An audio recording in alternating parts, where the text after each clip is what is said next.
We have noted on the other evenings that we would devote a little time to certain marginalia concerning General Pike and some of the points in connection with his life and research which we think may be of interest to those of our students who are searching for better foundation work in early comparative religion.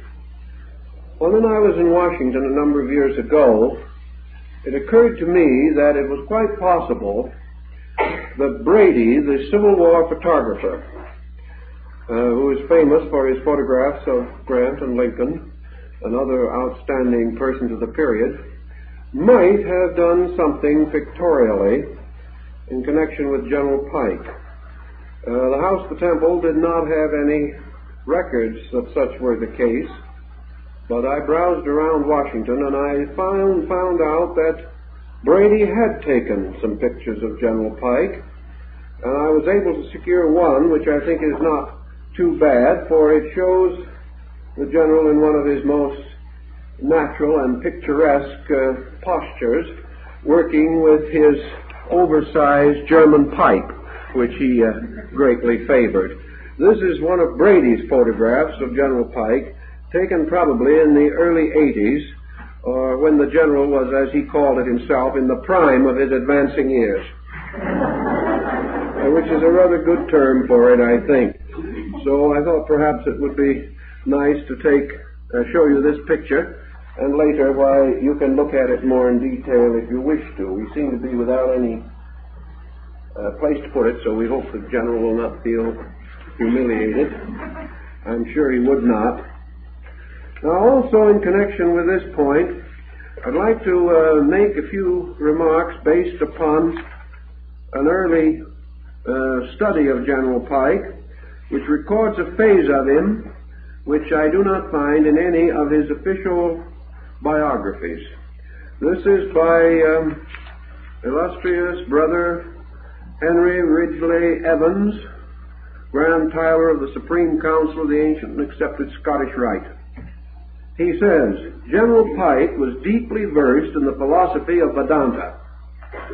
This is something that we perhaps might not be quite so well acquainted with, inasmuch, of course, as this was many years before the great World Congress of Religions, which brought the Swami Vivekananda to this country. And up to that time, only a very few individuals, perhaps Emerson and a few others, were really aware of this particular philosophy. The author of this article continues, with all his studies in the mysticism of the Orient, he ever maintained his mental equipoise, his fine analytic and discriminating power. All that he wrote was tempered with philosophic insight. He fully appreciated the spiritual profundities of the Vedas and the Zendavesta, and sought to link the Orient with the Occident. He was indeed an emperor of the East and West, which incidentally is a Masonic term, whose true symbol was the double-headed eagle. This point that he was acquainted with and familiar with, a subject such as Vedanta, sort of moves him again into a slightly different category when we are studying the things that he did. A little human episode, I think, is indicative of Pike's position. We know that he lived in one of the most turbulent periods in American history, and that he was in the middle of it. That practically all of his life, until he finally retired to Washington, D.C., was in the field as a pioneer in law and letters, in poetry and in military strategy, and many, many other things. But in the year 1886, John Hallam was at that time writing his biographical and pictorial history of Arkansas. Incidentally, Pike had been one of the first citizens of Arkansas. Begged General Pike to give him some facts concerning his varied and picturesque career. Pike complied with the request, remarking, I have often refused to write an autobiographical sketch for publication, not through delicacy or modesty, but because I could truly say with the needy knife grinder, story, God bless you, I have none to tell, sir. None I know that would be worth anyone's reading. I am perfectly conscious that I have no aptitude for that type of authorship, and that if I were to undertake it, the result would be stale, flat, and unprofitable. And General Pike, to the end of his life, insisted that nothing interesting had ever happened to him. This is another sidelight on a very interesting man, but shows some of the peculiarities that we often find with that type of person. I'll finally have all these things spread out just the way I want them. Now, I want to point out one situation that Pike faced early in his studies of comparative religion, because I think it has a direct bearing on our work this evening. While he was still practicing law in Arkansas and recovering from the numerous trials and tribulations of the Civil War, he was working on his manuscripts, and one of the most interesting of these is the Indo-Aryan Deities and Worship, in which he attempts a study of the Rig Veda. In introducing this subject, Pike goes over most of the available authorities of his time and points out that there is a serious difficulty which no one seems to have been able to solve. And that is that we not only have to find out what the original author meant, but when we find out and we make even a most accurate and careful translation, we are still in no position to know that we have transmitted his idea. This is a very difficult situation, because we have to use words that were unknown to him. We have to take concepts for which he had particular terms, and we have to try to find some way of expressing things familiar to him in words that he never heard of. Now, it's not only that we might be wrong, but he cannot use censorship over the fact that his own language has changed, that even the most careful scholarship runs against a number of very difficult situations, as I attempted to point out in one of the earlier talks building up to this particular point. And in order to explain his own position, General Pike gives us some interesting words and terms which we all use every day, and then asks us what they mean. And so in this particular context, I think it might be interesting to follow some of his researches in words, just for maybe 5 minutes, to see how he approached a problem which most scholars have never yet been able to solve in a manner satisfactory to others, even if satisfactory to themselves. As a very good scholar in Latin and Greek, Pike chose a good many of his terms for consideration at this moment from these languages because of their gradual descent into our popular tongue. He starts here by using or giving us the word sacrament. Now, there is a term which we think we know what it means. But let us see, according to Pike, what the original word meant. Now, supposing we found in a text the Latin term sacramentum, just exactly what do we mean? Do we mean that this individual took some holy and sacred obligation, or something of that kind? Literally not. That is not the meaning of the word. The word means a deposit or a pledge made by a party in a legal suit in Rome. In other words, it begins as a legal term.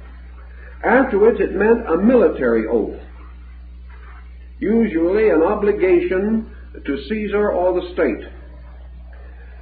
And after that, it meant any kind of an oath on any subject. And finally moved into our usage, which actually does not mean an oath at all. We do not have the same meaning whatsoever. Now, a word that we all use a great deal, Pike gives a little study to, and that is the word pagans. We now think of pagans as people whose faith is different from ours, or who do not believe in one of the three religions to which we do not apply the term pagan, namely Christianity, Moslamism, and Judaism. All other religions we consider as pagan. Pike tells us, for example, that the Pagani were originally those people who lived in small villages and towns. That's what it means. Just a small town, folks. And that that as Christianity, in its development, gathered to itself more and more of those living in metropolitan areas or in the larger communities, those who were not converted were the ones in the small towns and in the distant places and in the villages and on the farms and things of that nature, where the doctrine had actually not reached. Therefore, those who had not yet heard about it and therefore did not believe in it were the village dwellers, or the pagans. And that's all the term means, actually. It has nothing to do with whether you're a good man or a bad man or a true believer or a false believer. It simply means that you lived out on a farm or in some small town where you did not enjoy the advantages of being able to listen to the sermons of the various preachers. That's approximately all the word means. But it certainly doesn't mean that anymore. And if the word pagan has come into ill repute, Pike points out the poor word heathen is in still worse trouble. Now, what is a heathen? A heathen is supposed to be a false person in false religious conviction. Therefore, it may be interesting to know that the word heathen originally meant one of the wild tribe of Germans who lived on the heaths. In other words, it was a heath dweller, a person who lived out in these great lands, and of course something like the pagans or the small town people were a little outside of the odor of sanctity. It hadn't got there yet. So when we say to a man today, I think you're a heathen, I wonder if we really mean we think he lives on a wild heath and that also he is of Teutonic extraction. We probably do not. But when these words are used, we have trouble with them. And we also have trouble wherever popular idiom gradually changes the meaning of things. A few more of his thoughts here would also perhaps be pleasant. The word passion originally simply meant suffering. So when an individual is described as passionate, it means he is suffering severely. Now that may not be perhaps quite the meaning we have now, but that's what it originally means. Now Pike, perhaps by the law of association, as advanced by Dr. Seabury, also came to the conclusion that he should put the word libertine along with the passionate man. Perhaps this is just an idea. But what does the word libertine mean? We have an idea that it means an individual of loose morals. Maybe you'll be surprised to find that the original meaning is a free thinker. A libertine is an individual who dares to think his own thoughts. A liberal. But hardly is that the meaning with which we associate the word today. The word plague, meaning now an epidemical disease or some malady of that kind, merely means to be struck a blow. Well, of course, actually, I suppose if you get the plague, it is a bit of a blow. But anyway, it means to strike a blow. And our word pain does not mean suffering at all.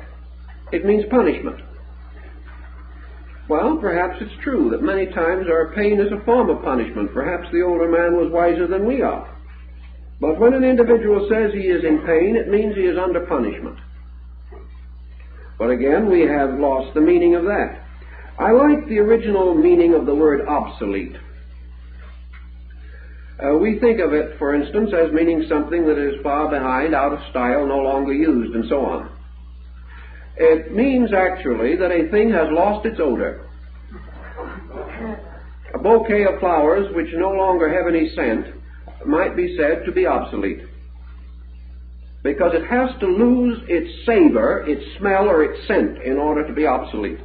Well, I don't know, but that's rather a stretch from our present meaning.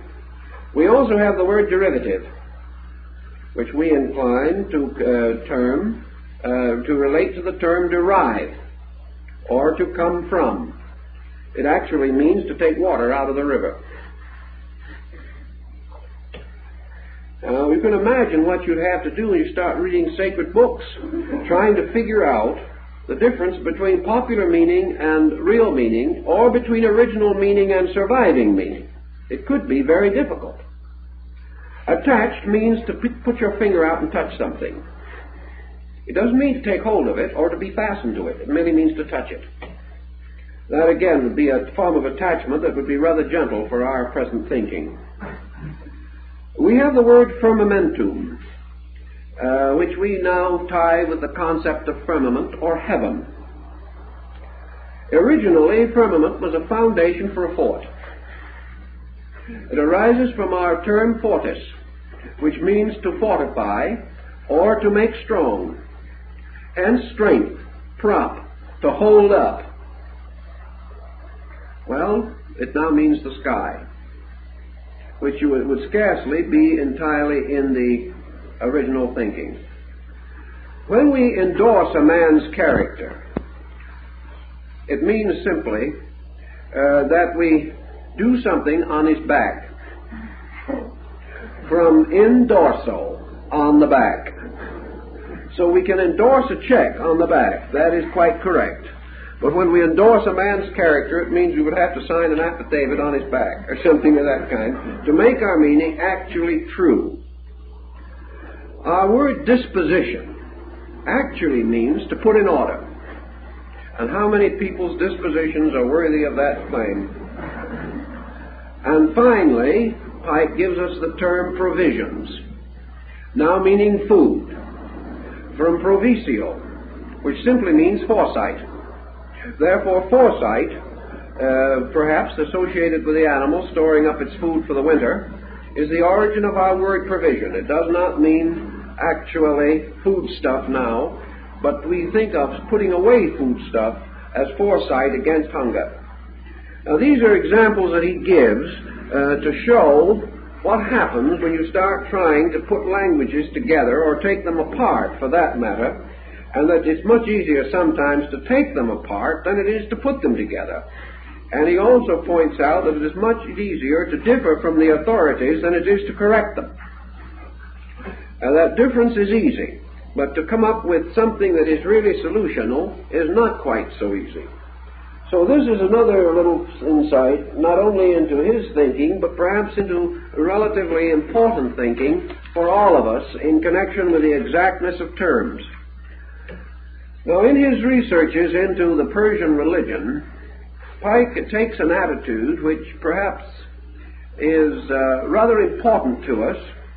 It might mean that before we get through with it, we'll spend a good deal of the evening on his attitude, but I think it is one that is essentially valuable.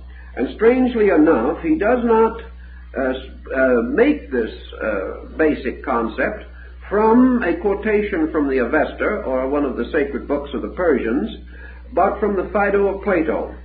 He quotes Socrates, where Socrates says of the great initiatory institutions of the ancients, "It well appears that those who established the mysteries, or secret assemblies of the initiates, were no contemptible personages, but men of great genius, who in the early ages strove to teach us, under enigmas, that he who shall go to the invisible region without being purified will be precipitated into the abyss, while he who arrives there, purged of the stains of this world and accomplished in virtue, will be admitted to the dwelling place of the deity. The initiated are certain to attain to the company of the gods." This is from Socrates. Now, this is basically the premise upon which a very large part of his Avestan researches are based. First of all, then, let us try to restore his thinking. According to Pike, The researches in the early and basic religions of the Persians have led him to certain conclusions. One is that what we call the stream of the ancient Persian wisdom is one of the earliest streams of religious knowledge in the world. That it probably goes back far enough so that Pike says in the opening of his lectures on the Aryas, referring to the Rig Veda, he says the second oldest book in the world. He does not at that point name the oldest, but from the general consensus of his thinking, he does not believe necessarily that the Avestas are the oldest, but he believes that the stream of tradition, which later became embodied in the Avestic literature, is one, if not the earliest, certainly the earliest that we can identify of the great wisdom religious systems of the world. Now, Pike apparently had some reservations concerning the interpretation of the Persian sacred writings by the Persians themselves. He seems to have taken the ground that the ancient Persian writings are not much more available to the average modern believer today, and are not available in very much better condition than the sacred writings of most other great peoples. In other words, he takes the attitude that there is a peculiar and strange dark curtain that has fallen over all religions, that this curtain fell at some undetermined date, and he likes to symbolize it by the fact that each religion of the world passes through the experience of losing the key to its own doctrine. That this key becomes lost. The books don't become lost. The descent of the hierarchs, the priests, and the teachers, this descent does not seemingly cease. But there seems to be a point in all the religions of men where certainty fades away, and where in the place of certainty man falls into opinion. And in the place of assurance of things, he falls into interpretation, about which there is an endless divergence of opinion. And Pike takes the point that wherever there is a tremendous division of opinion, there is a poverty of fact, because we are not divided on any matter in which we are certain. We are divided by our uncertainties, particularly in matters of religion and philosophy. And if the primordial religion of man was available in its original pristine beauty, Pike takes the ground that probably no one would resent it or oppose it, but that all down through time there has been a falling away from the power of exactitude, and that in this great drift of ages, marked by the destruction of ancient works, by the scattering of peoples, by the gradual interchange of racial beliefs and doctrines, that the purities of the lines of descent of tradition have gradually been corrupted. So that today, as he expresses it in his own words, religion has gradually moved into the position of a powerful ethical structure of believing. And that religion today is measured by the individual's acceptances of certain things as true, the acceptances of certain ethical codes, about which there seems to be less division of opinion than upon more abstract theological questions. Thus men still are more or less agreed as to the nature of honesty, but they are not at the moment in very solid agreement as to the nature of first cause, or any of these great abstractions which mark the foundations or beginnings of practically all of the world's faiths. Thus Pike takes the attitude that there is a key which opens the structure of these ancient teachings, and that this key is lost. If not lost, it is unfortunately mislaid. It is not available to us when we most need it and most want it. And in the place of this key, men have fashioned many keys, and some of them seem to fit fairly well. But it was Pike's opinion that these keys did not actually turn the lock correctly, that they did not make available the point which is of the greatest basic interest or the greatest basic value. Pike then points out that his assumption is based upon a number of points which he considers to be highly relevant. He sees in a certain central area involving the great complex of Persian Aryan peoples a center from which, radiating outward in almost all directions, streams of culture flowed like rivers of life to make fertile the religions and cultures of a great many peoples. He is convinced from his study of ancient languages and ancient teachings that there are vestiges, evidences, fragments, perpetuations of this ancient Iranian faith to be found in almost all of the surviving religions of the world. He believes also that to a great degree many of these faiths are the direct outgrowth of ideas and teachings which have apparently vanished in their own homeland, that they are no longer available in the place where they came from, and that by degrees they have moved away into these other groups. But Pike points out, if all of these other groups hold certain doctrines, ideas, or principles in common, and all these groups have a certain dependency, which is obvious in their ritualism, obvious in their symbolism, obvious even in their languages, then the various productions which arise as the result of this central force must have within themselves some more than incidental borrowings, some more than incidental fragments of the original teaching.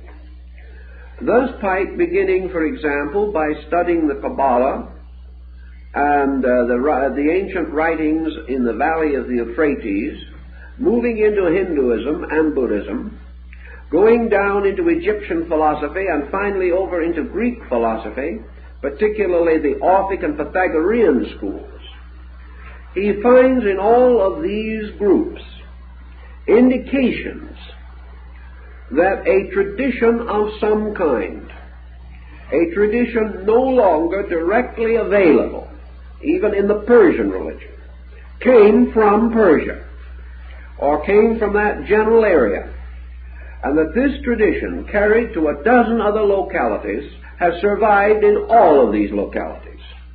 Therefore, at least potentially, it must be assumed that they were also in the original locality, which was the source of these migratory procedures. Pike then, in his researches, was seeking for the evidence of what he regarded as the essential principles of the wisdom religion. He was convinced that when he refers to the wisdom religion, he is referring to something that had a valid existence. He is not merely speaking in his thinking of an abstract symbolic term. He is thinking that there was, at a remote time, a highly organized faith, a more or less complete or total structure of religious insight. That this religious insight was not theological primarily, but completely philosophical and scientific. In other words, he is probing for what the alchemists in the Middle Ages called the exact science of human salvation. He believes that such a science existed, that this science was just exactly as orderly and inevitable as mathematics, and that the regeneration of man is a process for which there is an exact methodology. that this methodology underlies the so-called claims, or to some people pretensions, of ancient peoples to possess this knowledge. And Pike is convinced that men of the caliber of Socrates and of Plato and of Pythagoras and many others in other parts of the world could not have been deceived in this matter. That these men were aware that religion divides into two distinct parts, that the core of it, the essential part of it, is this sacred science, which he calls the wisdom religion, and that the second part of it was the sacerdotal art, or the theological aspect, which had as perhaps its prominent and most important function that of the ethical development of man. Pike therefore goes on to take the position that it was the purpose of this twofold structure to continue to bring to the attention of men, of mortal persons, the tremendous need for the enlightenment, improvement, and perfection of themselves. That the outer part of this, or the exoteric body of religion, consisted of a great group of moral, ethical virtues. Virtues founded in purification, consecration, devotion. And that the individual who accomplished to a great degree these matters was entitled, as he points out in the early Persian lore, to seek and find one of the holy teachers, the good ones, who could show him the way to that which was locked behind the veil of the inner teaching. Thus, the virtues constituted the probationary part of religion. That the living of the good life, the thinking of the good thought, these qualities made man ready to know, because by means of these qualities man claimed the moral birthright of his own humanity. Man stood up then and said, I am worthy. I have proved my worthiness. But Pike does not believe that religion ends in the proof of worthiness. This is important. It is the beginning. But that the good man is not the complete and total purpose of religion. That the purpose of religion is that it shall take over in some mysterious way the good man and make him the truly wise man. And that the wise man in this case is the individual who has received the secrets of the divine life, the secret of the release of his own godhood, and the secret of the means by which he will ultimately be restored to unity with the total divinity of life and space. That this has to be an exact process. That hoping, believing will help, but that just as hoping and believing will not allow an inexperienced man to perform a delicate piece of surgery, or even a great and devout believing will enable a man who has never played the piano to become instantly a musician. So hope and believing are not in themselves substitutes for actual knowledge. That they are the moral forces by which man is sustained in his search for knowledge, but that this knowledge stands apart, stands like some strange mysterious sphinx upon the desert of waiting, and that this sphinx, locking within itself the secret of man's divine birthright, that this sphinx must be questioned by a knowing Oedipus who is able to take from the sphinx the secret of its riddle, and thus end forever the mystery with which truth is shrouded. To attain this purpose, then, Pike begins to search what he calls the monuments of time, to discover whether his position is valid. In his work on the Indo-Aryans that we have just mentioned, Pike says in the preface that this monograph was never intended for publication. It represented only his own research, and it was not published until many years after his death.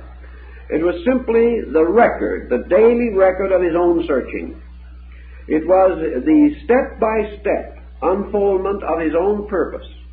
And he said many steps had to be retraced and taken over again, and that he had to discard along the way many of the most attractive so-called discoveries that he had made. And he insists in this preface also that as a lawyer, as a thinker, as a man of training, he did not reason from a conclusion. He tried to reason toward one, keeping his mind open to negation even to the end, willing to accept any absolute truth or complete fact, even though it swept away the entire work that he had accomplished. His purpose was, if possible, to reveal what he felt might be there, but which he could not accept until he had subjected it to the most careful analysis. But at the end of his writing, he tells us that he was fortified in his hope, and that although much vanished along the way, and he was forced to break with many authorities, long held as almost sacred, he came finally to the conclusion that the evidence in favor of the original concept was irrefutable, and that this evidence perhaps is nowhere as obvious as it is in this circle, this diameter of the wheel, in which the various nations of the world all indicate that they shared with him this absolute conviction that there was a universal knowing, a universal wisdom reality, and that this universal wisdom reality was certainly of far greater antiquity than we are normally inclined to suspect. Searching further in this field, Pike felt conclusively necessary that we begin to push back the historical boundaries of what we term the era of light. Instead of assuming that light came to this world 3,000 years ago, or 4,000 years ago, or that man became a sapient creature 5,000, 6,000, 10,000 years ago, that we have to begin to push back this search for the origin of the enlightened man.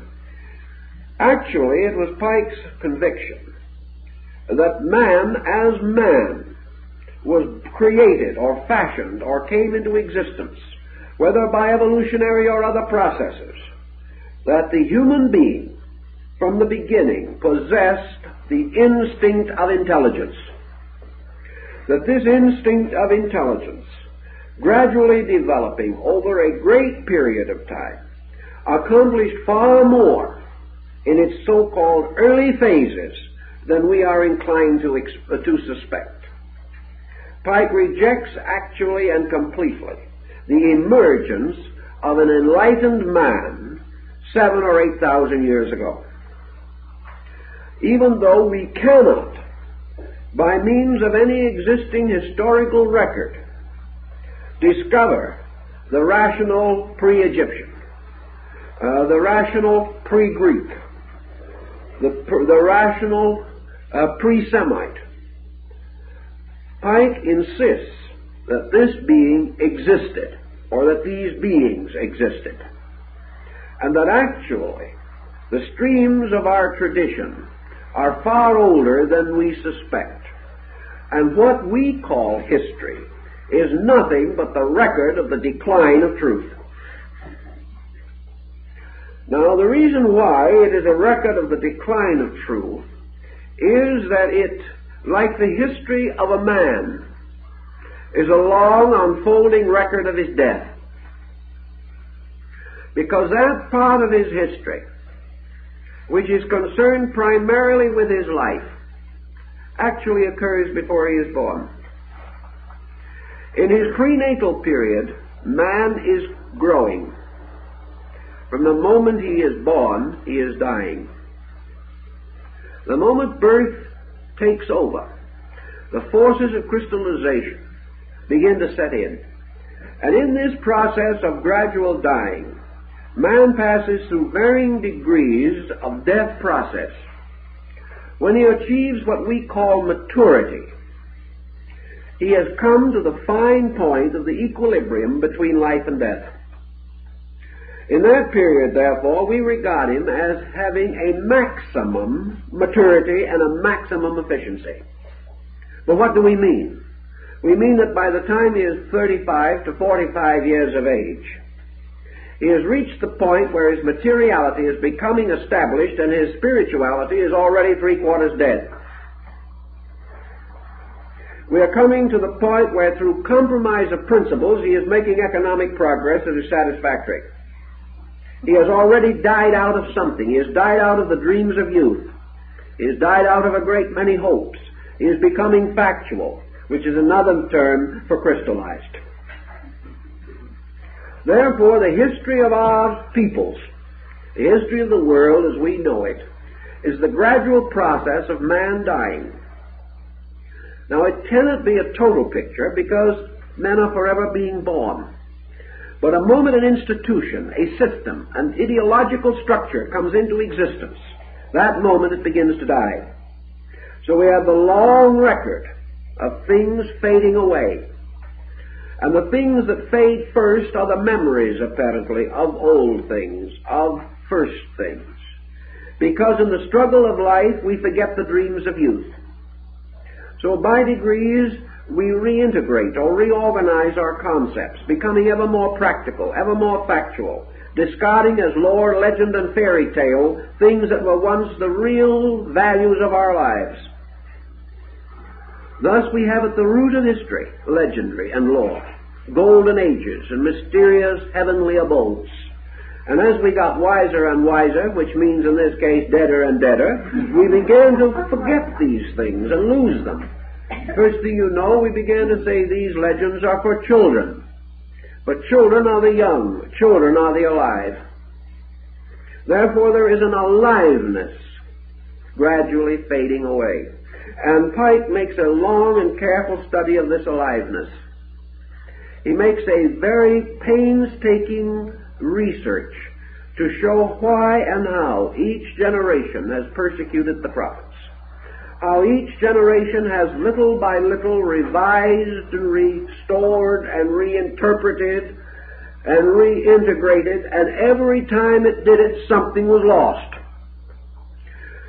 Until finally, great things were reduced to the ignorance of man, which is the exact reverse of our basic process.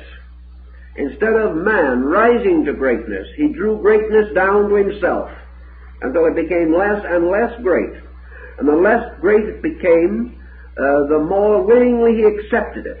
But when it reached a certain degree of not being great, it became such a caricature of itself that man began to ridicule the procedure and reject the very things which he had himself had brought about.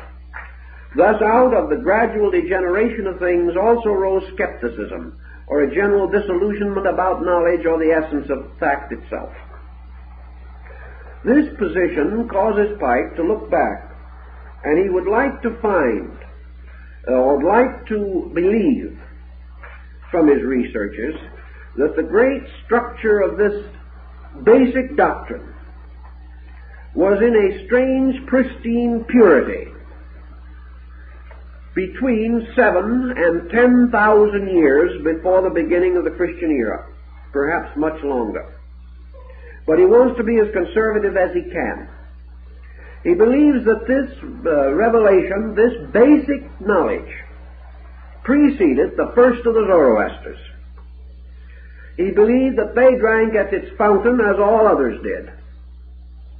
He believes very definitely that the entire philosophy of the Zoroastrian doctrine is rooted in this thing, which, like the mysterious principle at the root of Zoroastrianism itself, an absolute, an infinite, an ultimate and utter state of existence,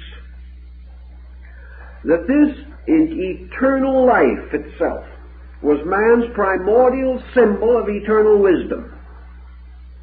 that this mysterious power at the very source of things, Ahura Mazda, or at whatever level, he goes beyond and behind that concept also, but that this creating power, the source of all wisdom, the one who communicates to his saints and sages, the mysterious power that is forever the oracle, was not merely the voice of a deity, not merely something that appeared in thunders, but was actually a statement of the existence of a holy order, a sacred body of enlightened beings, human by nature, with a strange but total penetration into reality. And that everything that has since followed has come from that, and has gradually in the course of time fallen away from that, until we have relatively forgotten the original teachings of the ancient ones of the earth. Now let us see how Pike would proceed with this, because he realized that he would be open to criticism for such a statement. He would realize that someone would say, but these persons could not have known this. They could not have known that. Certainly we have made some advancements in knowledge. Certainly as we look back, we find indication of man living in a more and more primitive state. Certainly the whole trend of our concept is that man has arisen from darkness into light. Pike, however, doesn't think so. Pike says man has fallen from light into darkness because of a false estimation of what constitutes light, or perhaps a false definition of the meaning of darkness. Whichever term you wish to use, man has come to a false explanation of the meaning of the term, or a false concept of origin based upon it. Now Pike then points out another interesting situation, namely that when we would destroy truth, we must complicate it. We must make it difficult. And the more difficult we make it, the more difficult it is for anyone to find out anything. Of course, Pike does not use the story, but I think I have told it, but it is a rather cute one, to the effect that one day two men were walking along side by side, one a human soul and the other the devil. And right in front of them was another man walking by himself. And the man in front leaned over and picked up something, looked at it, and slipped it in his pocket. And the man with the devil said, "What did he pick up?" And the devil said, "Oh, this man has just found a small grain of truth." The man with the devil said to him, "Well, that's going to make it pretty tough for you, isn't it?" The devil said, "Oh, no, I'm going to help him organize it." Now, Pike's thinking on this is exactly this point. He says, we assume that the motion from the primitive to the sophisticated is evolution. And Pike says, I doubt it very, very severely. I think we have longer words to say it with than ever before, but I do not think we know as much about what we're saying. Gradually, by degrees, we have fallen into this opinionism, which, as Heraclitus says, is the falling sickness of the reason, and as a result, we know much about many things and very little of the fact beneath things. So Pike, going back to the beginning, says it wasn't necessary for this ancient body, whatever it may have been, to have been able to square the circle. They didn't need to know trigonometry and calculus. They did not need to write histories. They did not need to compile philosophies. They did not need to develop or originate religions per se. For the simple reason that all of these things belong finally not to the spreading of wisdom, but man's combating of ignorance. Instead of assuming that these are the way man came to know, actually they were the ways in which man began to search for something lost, or something that he believed to be knowable, but which in its substance eluded him. Therefore, direct knowledge, the only knowledge that is true, the knowledge that carries with it the total internal experience of fact, is a kind of knowledge we know nothing about, and we have almost no way of assuming that that essential knowledge is related to the economic, social, or political development of peoples. That this knowledge, like the intuitive power of a child, might be truer and righter than any knowledge that is later conferred upon that child by education and culture. Thus, the ancient ones of the earth were those, in Pike's thinking, who were the natural knowers, those who had not been led into error, and therefore did not have to be led out of it. He assumes that man naturally was endowed with faculties for the purpose of experiencing truth, and not for the purpose of fighting ignorance.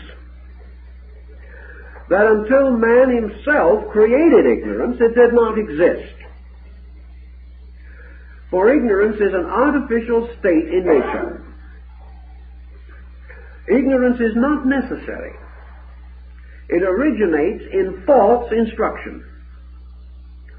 It originates in systems by means of which man's intuitive and natural faculties are blunted, in which he loses the capacity for the immediate apprehension of fact, and must therefore depend for knowledge upon sharing the opinions of others.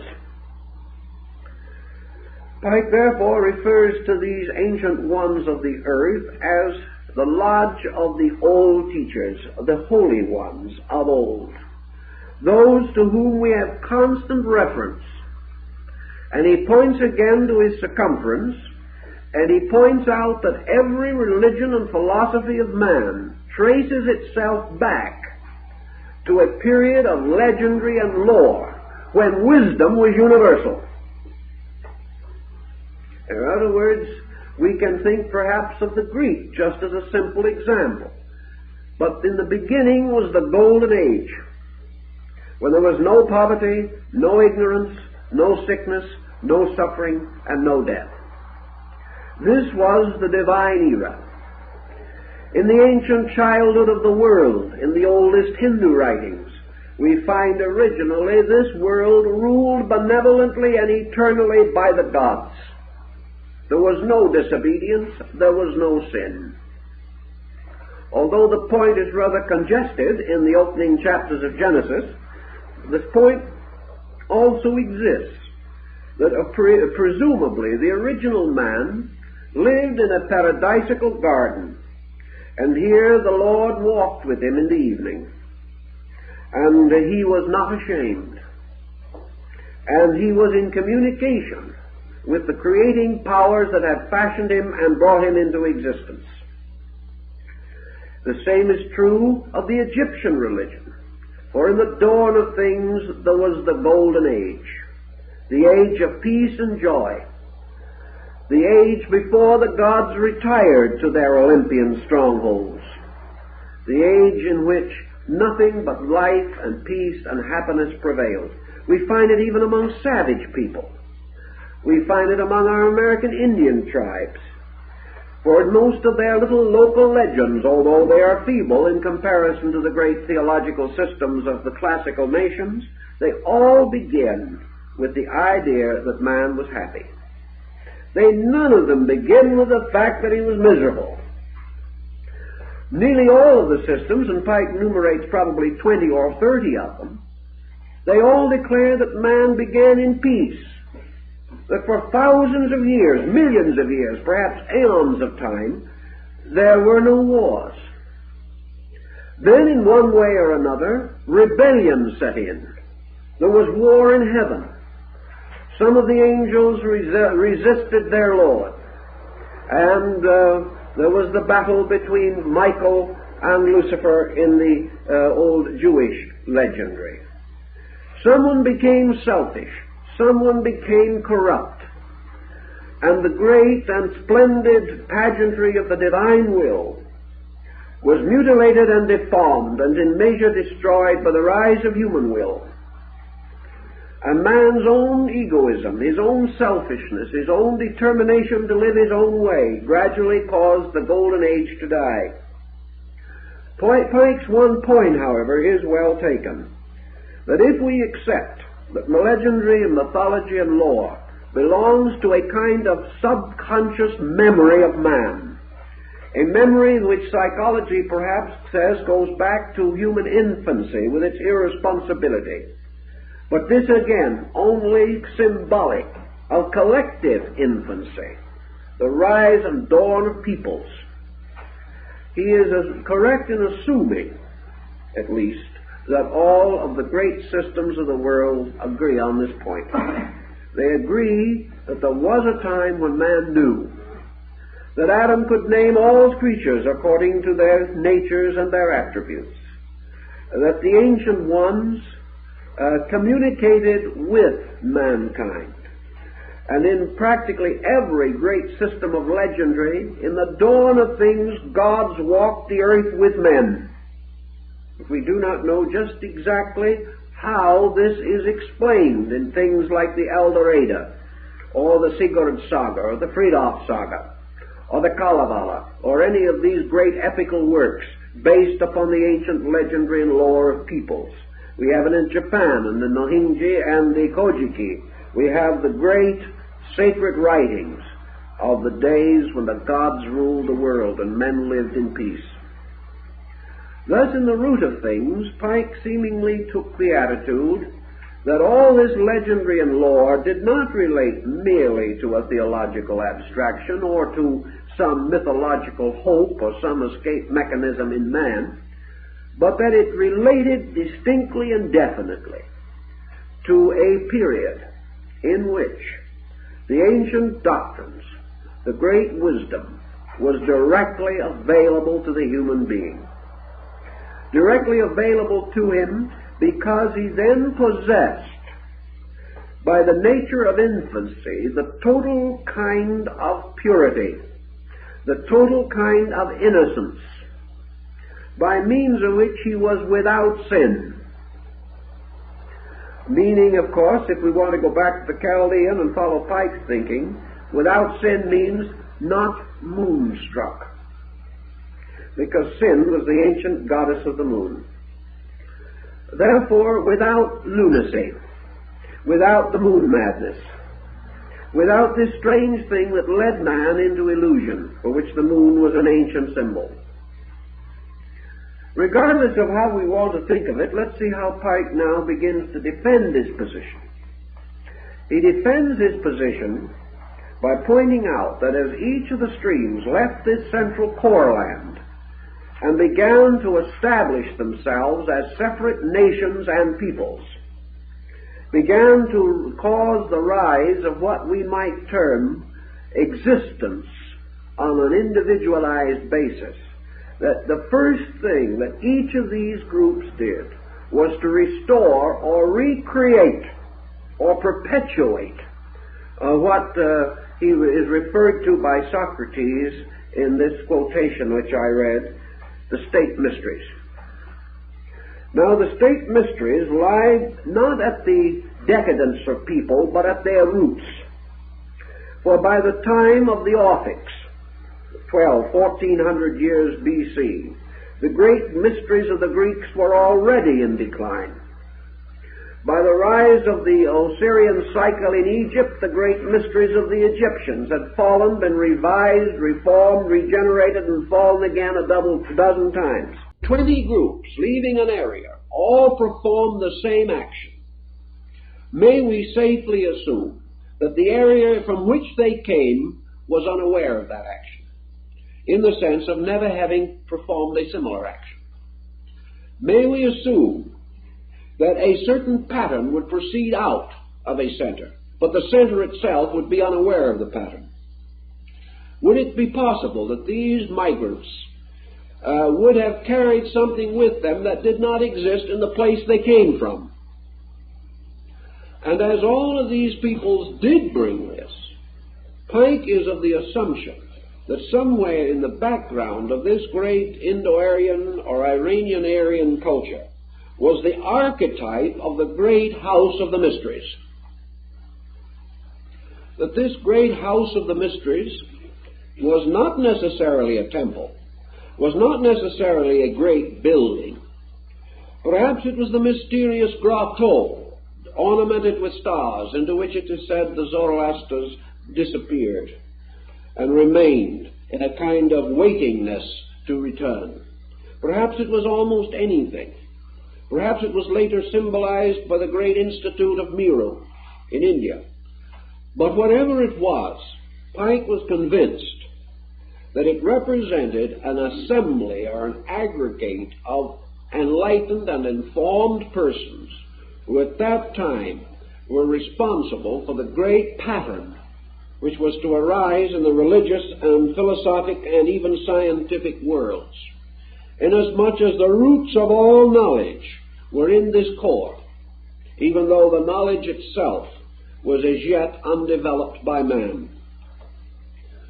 If Pike is correct, and he gives a great deal of supporting evidence that is rather difficult to refute, to say the least, then he takes the position that the great sages, the great scholars, and he wisely points out that these words that we use now have no real meaning in this pattern, that it represents a quality or a condition of enlightened beings totally different from our concept of the term enlightened beings, because we're using our own words for something else. But the best we can say is that there existed a core of knowers whose knowledge was real, whose knowledge was relatively at least absolute, whose knowledge exceeded that of any age that has followed them, and that the whole great search is the effort to recover it. Now, we might say that this is a very retrogressive look, that what we are actually looking for is a great and brilliant future and not an illustrious past. But Pike would cut through that entire point, and in his discussion of the matter of time, he brings out this very simple situation, that the individual who falls under the illusion of past, present, and future is defeated already. He will never find, because he is now applying time to a situation that is timeless, and that therefore nothing that is real is old or new. The fact that it existed 50,000 years ago does not make it old. The fact that it may be more completely realized 50,000 years from now does not mean that we will discover anything new. For that which is, like the eternal nature of being itself, is eternal. Therefore, we are quibbling when we talk about truth going out of fashion, or old-fashioned or new-fashioned truth. The only thing that can ever go out of fashion is untruth, and we're in trouble until it does. Consequently, what we are not searching for is a dead past. We are not searching for that at all, nor are we striving to bring a dead past to life. What we are searching for is that eternal truth that to our perceptive powers has been locked in a past, locked there as in a sarcophagus, buried there not by the gods but by man, and that it is the rolling away of the stone that lets out not an ancient truth or a new truth, but the truth, which is as new as now and as old as eternity. Consequently, what we are searching for is solution, not dating. We are searching for the eternal answer to the immediate problem, because the only answer to any problem is eternal. Any urgent answer, any compromise, any answer that is based merely upon passing situations can never be the answer to anything, because such false answers become themselves unanswerable questions in their own turn. So we have to search for this basic point. Pike then quotes from the Chaldean oracles of the Zoroasters to carry on his thinking. He is searching now for the farther fountains of the ancient wisdom. He is perfectly willing to assume that this wisdom existed originally apart from man at all, but that apart from man, it has no meaning to man. A universal wisdom, completely independent of human need and human problem, becomes unintelligible to us. We can only affirm that it can exist. Therefore, wisdom, as far as man is concerned, is universal truth in that part of itself which is applicable to man, useful to man, necessary to man, assimilable by the faculties of man, and capable of being understood by man. Thus man is surrounded with absolute truth, but he can only nourish his own need on that part of truth which relates to his kind, to his species, to the situation unique to humanity itself. And under those conditions, out of an eternal reservoir of eternal fact, man has to draw that part which means the solution to himself. Thus the eternity of truth is not assailed, nor the divinity of it, nor that it rests forever in the divine mind and in the divine knowing. The primary purpose with consideration is that part of eternal truth which relates to man. Therefore, Pike now points out another issue of importance, namely that every one of the faiths that originated somewhere in this great complex of areas has as one of its essential principles the doctrine of mediation, the appearance of a link, an appearance of a prophet, an interpreter, one who receives the divine instruction and then communicates it. And that this divine teacher, in Pike's estimation, has two distinct meanings. Namely, that teacher always finally becomes identical with teaching.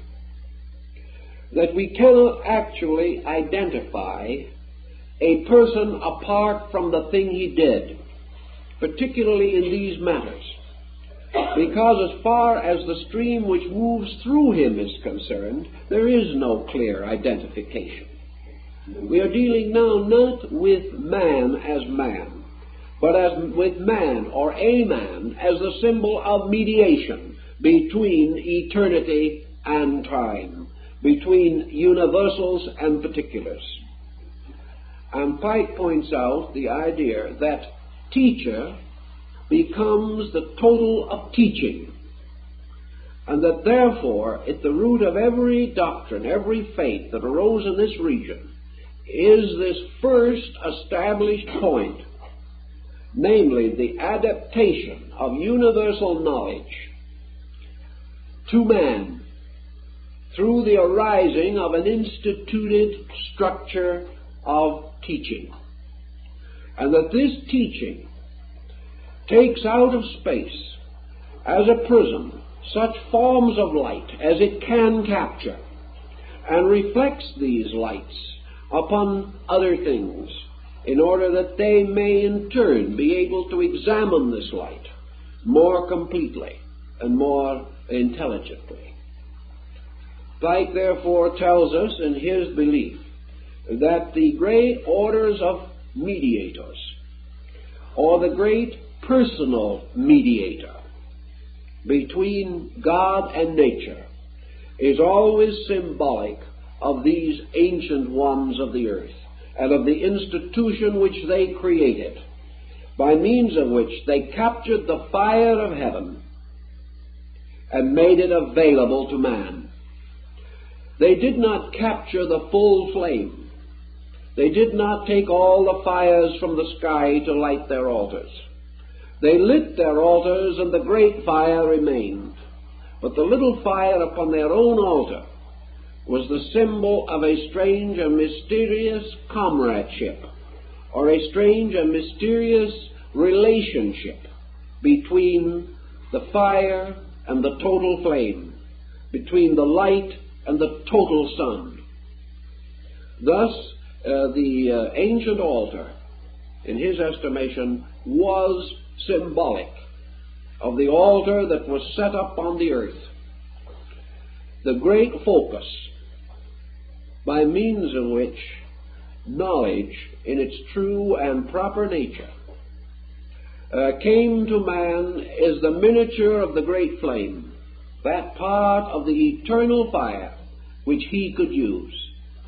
But as Zeus, appearing to Semele, destroyed her in a catastrophe of flames, so that part of reality which is not applicable to man, beyond his power, beyond his need, still remains the great blazing totality in space. But man has taken from the total fire that warmth which is necessary for his own need. Thus, this ancient concept involves the principle that these ancient ones of the earth formed a kind of lodge, formed a kind of assembly, formed the equivalent of what the Kabbalists later called the Sod, the assembly, the gathering of the great ones, and that these formed the nucleus of the universal structure of truth, as this truth was applicable to men, and that it was not only the promise of these teachers that they would remain, or that they would continue to come forth, but that age after age they would be restored, and that they would continue this strange and mysterious procedure until truth was restored as the sovereignty over all that lives, that the war between light and darkness would ultimately end, that evil would be not destroyed but reconverted, brought back into humble identity with truth, that darkness and light would no longer be enemies, but that darkness would be the servant of light. And in another strange way, as Pike points out, light must in the end trust itself to the infinite benevolence of darkness. That these things are not friends and enemies anymore, but that when truth comes, the war in heaven and the war on earth both come to an end, and the golden age is restored. What then happened to the ancient body, this mysterious structure? Plato, I think, gives us a clue to this in the story of the lost Atlantis. For in a strange way, the Atlantic Empire was a symbol of something. The great king of Atlantis, according to Plato, was Atlas, who has later become known as the man who carries the heavens on his shoulders. In other words, the ancient thing, the old world, disappearing in the waters of time and illusion, the submerged continent that went to sleep in the deep. This strange submergence is actually a kind of deluge in which truth was drowned with error. Yet truth, lying beneath the surface of error, becomes the very foundation of restoration. Though the lost world of antiquity has simply been drowned into another kind of world. It has never ceased. It has simply been submerged. As man developed, his external propensities and powers, his psychic and mystical propensities retired more and more deeply into himself. They apparently were lost, like a lost continent. The soul was lost in the body, but the soul did not die. It remained hidden beneath the surface of things. Truth was lost in error, but truth did not die. It is merely concealed by the veil of error drawn across its face, or at least it is drowned in a water of illusion, but it lies like the ancient city beneath the surface of the ocean, that men could look down and see the roofs. So in Pike's thinking, the great order of the wise never actually ceased. It never became any different from what it was. It couldn't, because the wise themselves could never be felt foolish or never become so. That which possesses truth, truly and actually, can never lose it. Therefore, behind and below the surface of things stands forever the strange figure of the totally illumined mediator, the God-man, the man-God, the ancient ones of the earth, those who knew, can never have ceased to know. The great philosophies and principles which they taught can never have ceased to be themselves. But over the surface of them has been drawn this strange tracing of error, until we can no longer see them. And we have even taken their lives and their teachings and deformed them. But though we deform them 1,000 times, we can never change one whit of their substance. It remains forever. But man, having by his own ways divided himself from these great shadowy forms, we have another series of legends which bear upon this, of ancient teachers that returned to the sky, of sages that walked off into the mysterious cities of the north, a Lao Tzu on his green water ox, going off into Gobi to the land of the sages to wait. Always apparently, these sages retire. They go back. They promise, however, always that they will return. Always the Great One will come back when the time is right, when those who are ready call him back. When the virtues fail upon the earth, he will come forth again. Always the promise that the mediator is not dead but sleepeth, and will return and restore the beauties and perfections of his faith if his people keep the faith. We have the same thing in the Adventism of Christianity, the second coming of Christ. The idea that the Great One will return. But always your truth symbol keeps the covenant by a second coming, which seems to imply, beyond all doubt, a first appearance. And the restoration of truth, as a term, means the restoring of that which has already been, not that which has never existed.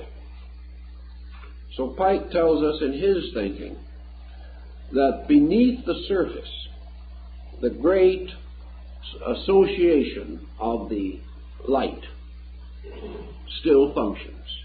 And he believed that at some remote period, maybe 6,000 or 7,000 years ago, the first revelations of this ancient body that we know of, the first revelations flowed into Persia and flowed into the Indo-Gangetic plain, and that therefore that the two great structures, the Avestas and the Vedas, constitute perhaps the earliest and most total revelation of this thing that all men are still seeking.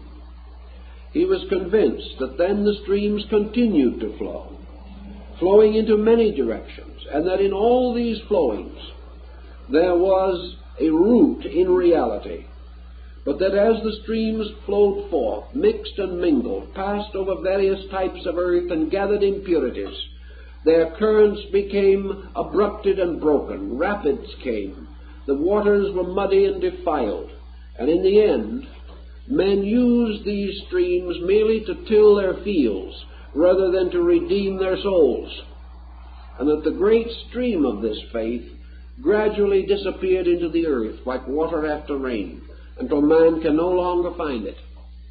And that in the place of it, he has a great group of secondary institutions built upon the ethical phases of the ancient faith, but without the keys to its ancient doctrine. In discussing the subject of the Zoroastrian fire principle, Pike also comes to certain conclusions that he regards as very important. He tells us, deriving much of his thinking from his own acquaintance with transcendental magic, he tells us that fire is not only a symbol of deity, not only a symbol of purification, not only a symbol of light, not only an emblem of the sun. It is more than any and all of this. Fire is the symbol of the great chemical agent. Fire is the symbol of the power that works the great alchemical regeneration. Fire is actually, therefore, the tremendous agent, the master builder. Fire is represented in some legendary in the heroic figure of Tubal-Cain, the ironmonger, the man who is able to pound the swords into plowshares. Fire is the temperer of iron, and by means of it iron is hardened into steel, and from this steel is fashioned the sword Noton, the sword of the Volsumen. It is also the sword Excalibur, the mysterious sacred emblem of the Arthurian cycle. And it is finally that sword of quick detachment, by means of which we are able to take the snaky branches of the banyan tree and cut them off, freeing ourselves from illusion. And it is also the sword of Damocles, hanging over the banquet of Dionysus of Syracuse, the sword suspended by a single hair, which can fall and destroy man. It is the two-edged sword coming out of the mouth of the great figure of Revelation. It is the sword, the golden blazing sword of the cherubs guarding the gates of Eden. This sword is a flame. This flame is itself a symbol of the great art, the tremendous science, by means of which all things passing through the fire are made new. There is a strange meaning. This fire is also the light that lighteth every man that cometh into the world. This fire, which burns forever upon the altar of the human being, is the fire of life, the fire in the blood, the fire in the heart, which is truly the altar, the living altar of the soul.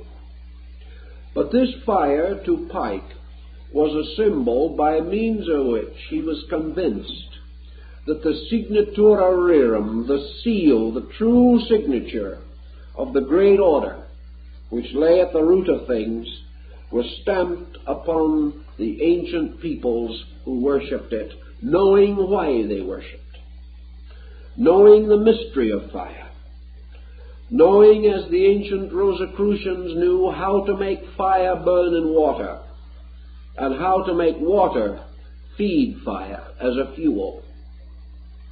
That behind all of this was the statement of the science that later came into existence in alchemy, in Hermetic philosophy, in Kabbalism, in Buddhism, in the Vedanta, in the yogic doctrines of Patanjali. The fire, this mysterious power, which if it be lifted up and subjected to the rules of science, will draw all things unto it.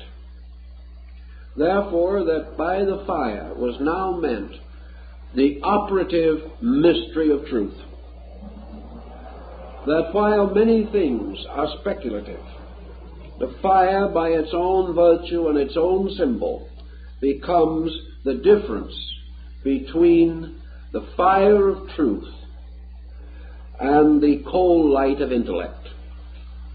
That it becomes the power of the universe made available to man so that he may see in the night of his own ignorance. This fire man did not invent. He merely released it. The wisdom of the great ones of the earth man does not create. He releases it. It comes to his knowing because it is always present and becomes either the consumer of him or the enlightener of him. The great art, then, is that this fire must burn away the dross, that this fire must temper the weak metal, that this fire must be fed upon body until it becomes master of body, consuming all things that are not itself. This is then the mysterious fire of the Samadhi and the Nirvana of Buddhism. It is the symbol of the great art. It is a symbol of the science of human perfection. Pike gives us innumerable references to this and builds much of his symbolism upon the conviction that this is the basis. That without the true knowledge of the fire, man labors in vain. And that this fire, therefore, belongs peculiarly and wonderfully to the central core mystery of being. That man began as the spark from the flame. That man actually first raised his altars to the fire. And whether he outwardly and intellectually knew it or not, he was stating the nearest thing to absolute truth that he was able to conceive at that time. And ever since then, he has been taking something away from it. He has never added to it, because he chose in the beginning perhaps the truest symbol that he could possibly have devised.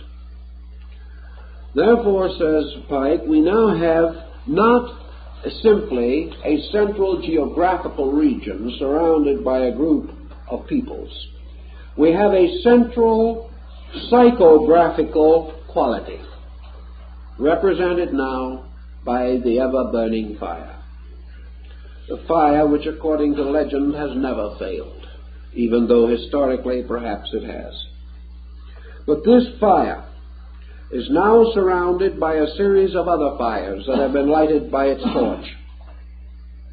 And wherever this fire springs up, it seems to tell us that the one torch lit it.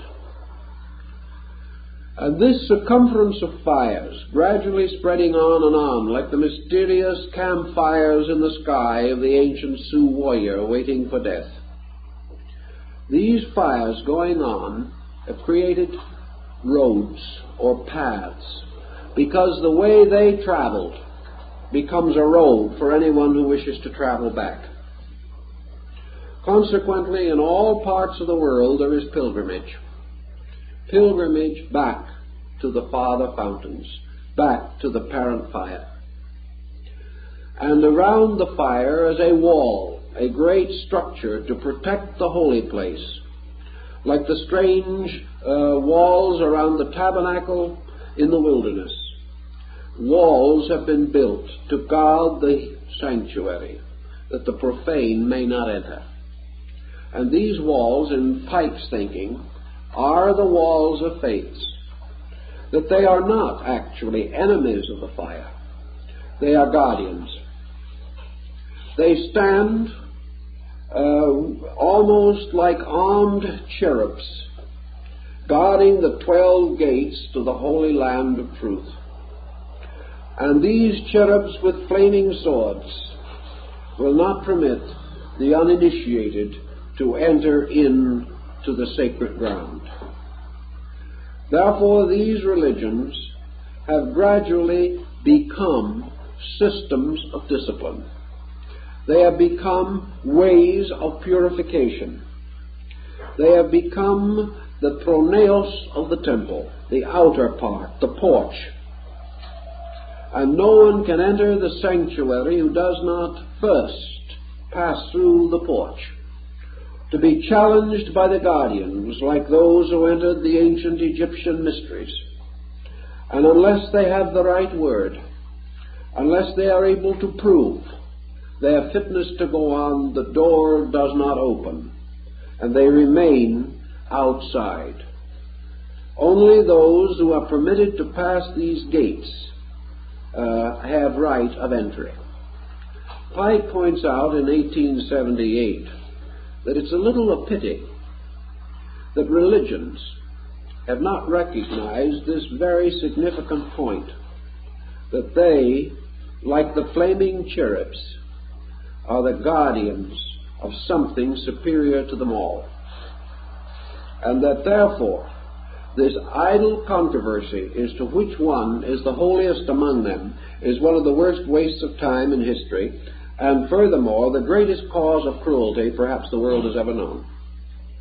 That in attempting to vie with each other, they have forgotten that they were created to stand guard. They were created as gates, leading not to themselves, but through themselves, to that which was the substance of them all. That discovering this substance, that man was then, perhaps more than ever before, capable of being grateful to the paths that he had walked. One of the Eastern teachers once said that any good disciple can outgrow his master, but that he can never outgrow the gratitude that he owes his master. And those that teach us along the way, the great gates through which we pass, we may pass through them. But if each of these sanctuaries has been a good and faithful servant of the eternal, we shall ever be grateful that it stands. And though we may pass into other things, we shall still defend it with a whole heart and feel the nobility and significance of the purpose which it serves. If, however, we accept each of these gates as the substance rather than the shadow of the substance, and become hopelessly involved in each as a separate thing, the great blazing altar of the real goes unattended, and man has not achieved the great identity of his own spiritual aspiration. So these gates become the natural doors, the mysterious 12 gates in the city of the New Jerusalem. And through these gates men can move. But these gates are each of them marked with tests, with trials, with obligations. And these obligations are not, as we have been told or have been taught to think, that they are not the arbitrary dictates of a deity who tells us that we must go hungry when we want to eat, or that we must be miserable in order to be virtuous. That is not the concept at all. These trials exist for only one purpose, namely that they represent the undergraduate work in the University of Truth. We have to face them as such. The trial is given to us not because we are sinners or we are born in sin and conceived in iniquity. The trial is given to us because we are truth seekers. And in order to achieve the truth we seek, we must become the truth we seek.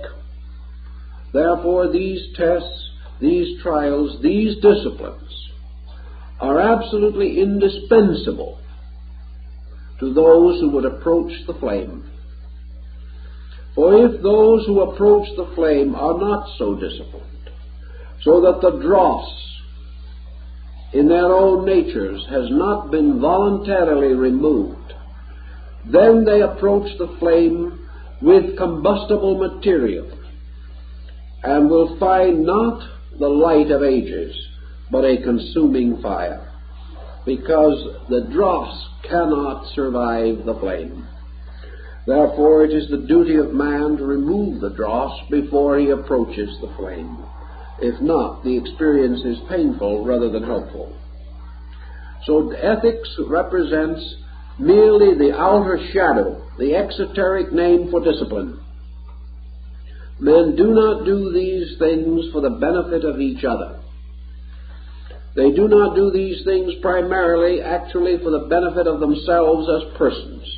They do these things in the name of and in the cause of the truth, without which they cannot live or survive. So Pike points out that in his estimation, that circle of ancient guardians actually existed. And by degrees, through the passing of time, we have forgotten that they were indeed a circle guarding a sacred place.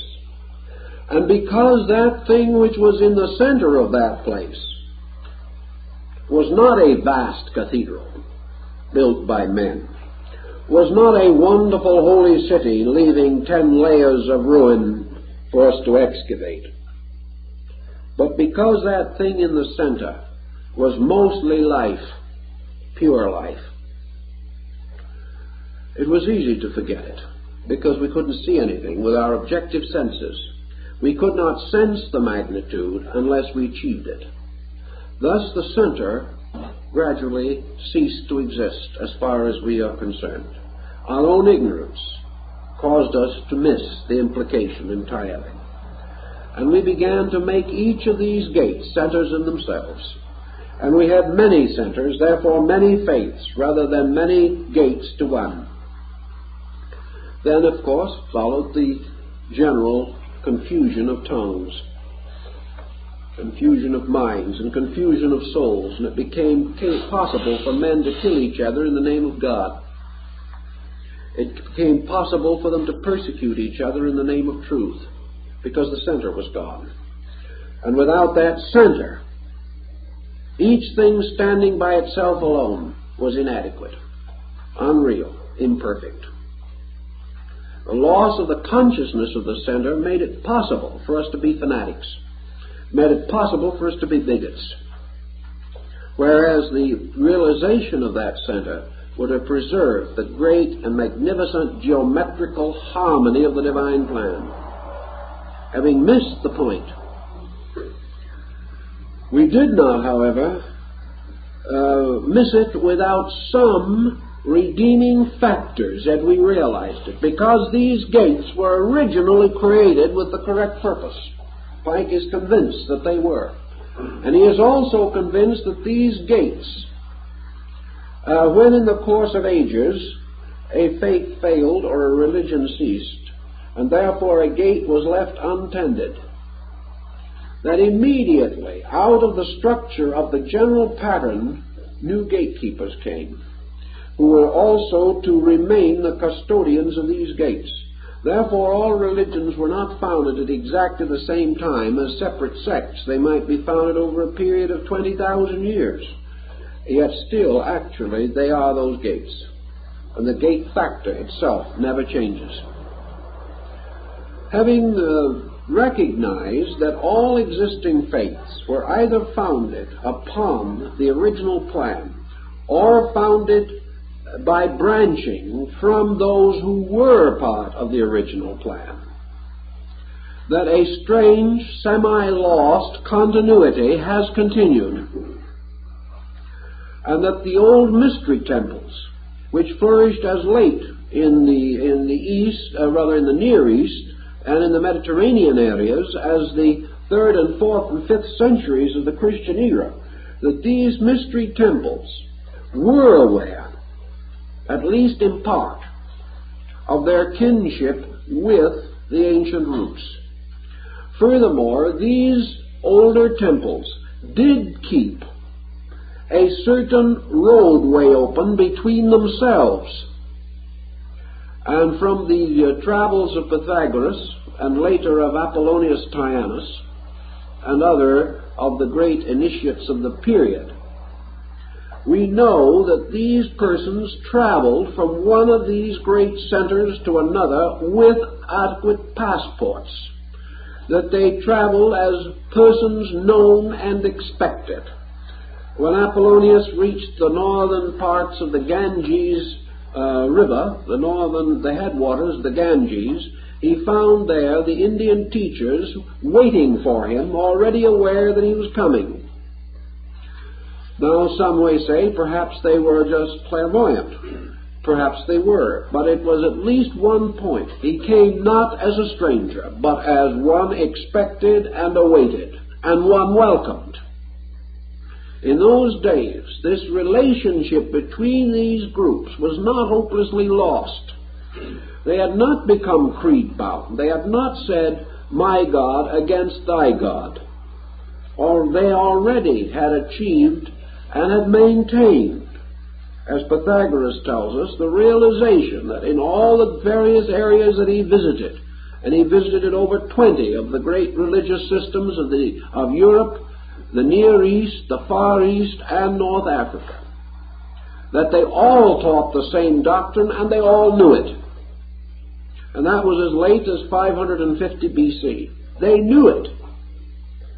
And yet, in the intervening 2,400 years, this knowledge has been generally lost. So we have an interesting evidence that knowledge has gotten lost even after history has been able to record it.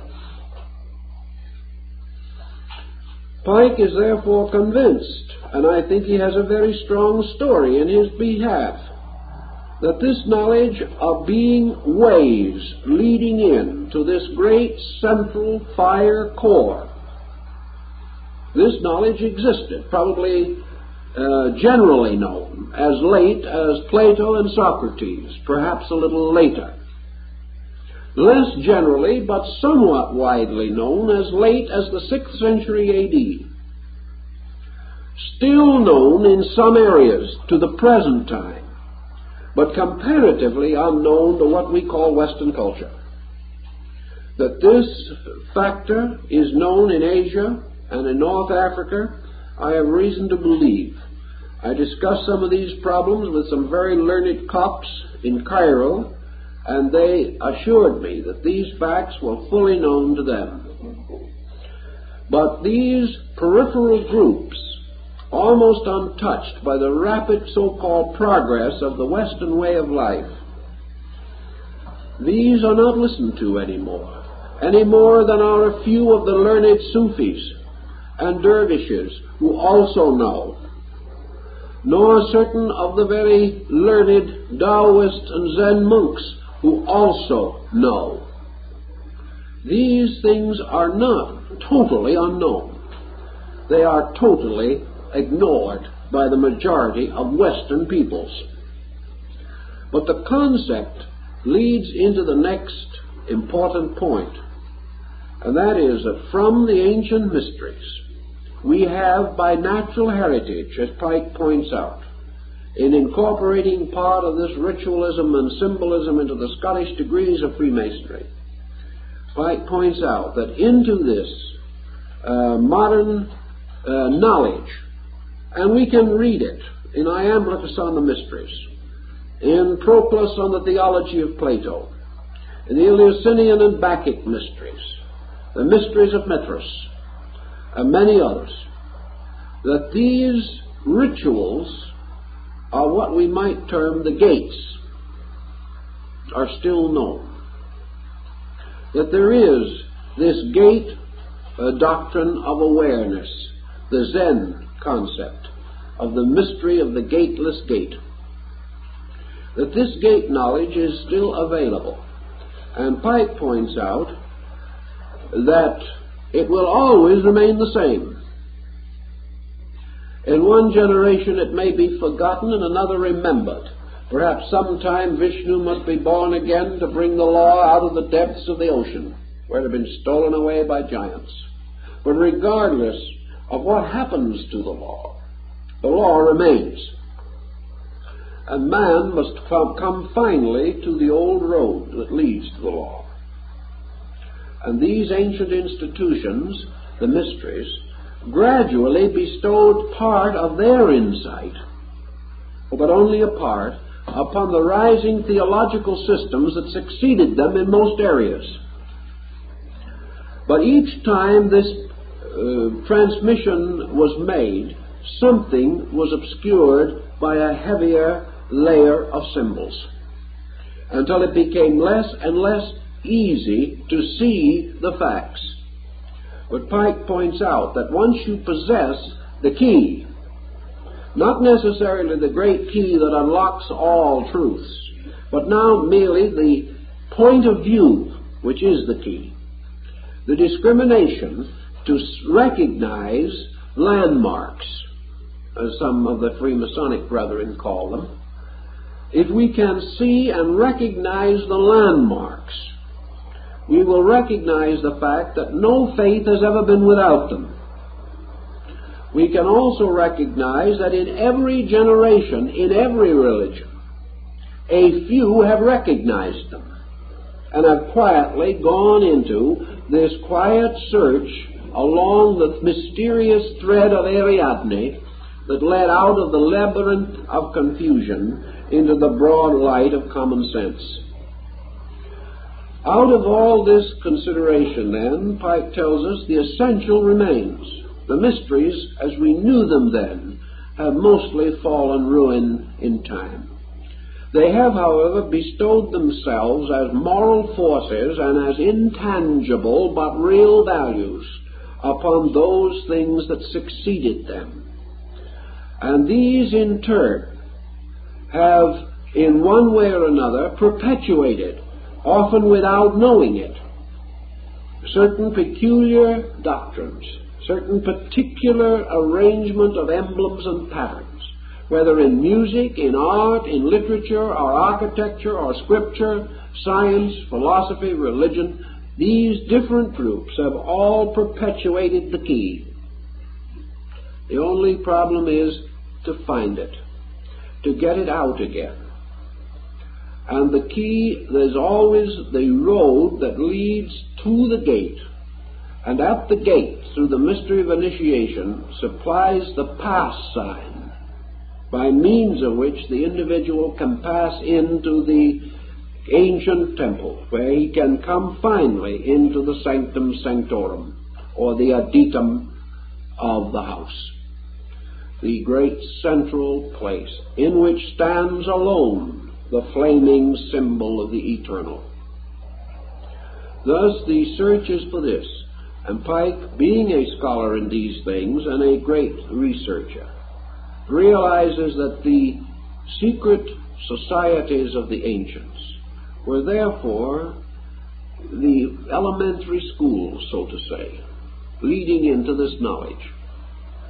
That their primary purpose was to give man the moral and ethical indoctrination by which he became capable of discriminating value, by means of which he could finally say with Omar, referring to the mysterious dances of the dervishes, Omar says, "From my base metal shall be filed the key that shall unlock the door they howl without." And that is the problem. The purpose of these systems of religion, extended from the mystery systems, is to proceed to the regeneration of man within certain limits, the gradual restoration of the good word, the good deed, and the good thought, the gradual beginning of the purification of the individual, by which, through the cultivation of the upright life, through the actual practice of self-control and self-discipline, through the application of proper principles to every action of conduct, the individual gradually gains the first thing that he needs, namely the power to govern himself, the power to dedicate himself, the power to place value above profit in everything, the power to choose self-sacrifice before the proclamation of truth, the power gradually to make the recognition of the value of reality strong enough to impel the person to go forward to the attainment of that which he has discovered. It is not from hope of heaven or from fear of hell that man must develop virtue. He must develop it because without it he cannot sufficiently regenerate his own organism so that he is capable of the great mystery ritual of truth seeking. Pike therefore points out that having passed through a certain tempering in the lesser fires, the spirit is strengthened, the resolution is strengthened. The individual gains gradual control of the mind and the emotions and the body, until finally, through self-discipline, he is capable of attaining that internal integration which is peace, which is security in the true sense of the word. And that as one in peace with all things, including himself, in total peace with the world and with life and with reality, the individual, thus completely at peace, may pass through into the mysterious room beyond to find himself in the mysterious sanctuary of the ancient ones of the earth. He will then realize that he indeed has walked the path that all those who were truth-seeking, wise and good before him have also walked. That he is walking the path of light. That he is therefore entering into the true religion. That he is seeking the everlasting fire and is finding it, and is satisfied to become the servant of that flame. And in so doing, he attains not to knowledge in the common sense. He attains rather to identity with primordial knowing. He participates in the fact of truth, as did ancient man before ignorance, sin, and death came into his world. And because man has overcome ignorance, sin, and death in himself, he then becomes also one of those ancient ones who is timeless, who belongs to the order of the mediators, and becomes truly educated, truly enlightened, truly wise. This is the only wisdom there is. There is no other. And all the search for worldly wisdom leads in the end either to total disillusionment or else total dedication to that which is true. This was General Pike's central concept, and it seems to me that it is a valuable one, and I think for those of you who belong to the Masonic order, it will have certain also special meanings. And so we thank you very much and hope